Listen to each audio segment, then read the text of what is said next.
ભારડામાં પવનચક્કીની પાંખ તૂટી પડી, સદભાગ્યે કોઈ જાનહાનિ નહીં. કચ્છમાં પવનચક્કીઓ તૂટી પડવાનો સિલસિલો યથાવત રહેવા પામ્યો છે. લખપત તાલુકાના નાના ભારડામાં સુઝલોન કંપનીની પવનચક્કીનું પાંખડું તૂટી પડ્યું હતું. પવનચક્કીનું પાંખડું તૂટી પડતા જમીનદોસ્ત થવા પામ્યો હતો. લગાસોમાં રબારીની જમીન પર રાત્રે 11 વાગ્યાના અરસામાં બનાવ બનવા પામ્યો હતો. સુઝલોન કંપનીના જવાબદારોને ઘટનાની જાણ થતાં સ્થળ પર દોડી ગયા હતા.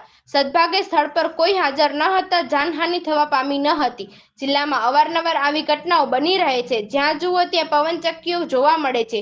ત્યારે ભયજનક પવનચક્કીઓ અંગે સાવચેતીના પગલે લેવામાં આવે તે જરૂરી છે. અગાઉ પવનચક્કીઓમાં આગ લાગવાના બનાવ પણ બન્યા છે. જ્યારે પશુ પક્ષીઓના મૃત્યુના બનાવો છાસવારે બનતા જોવા મળે છે.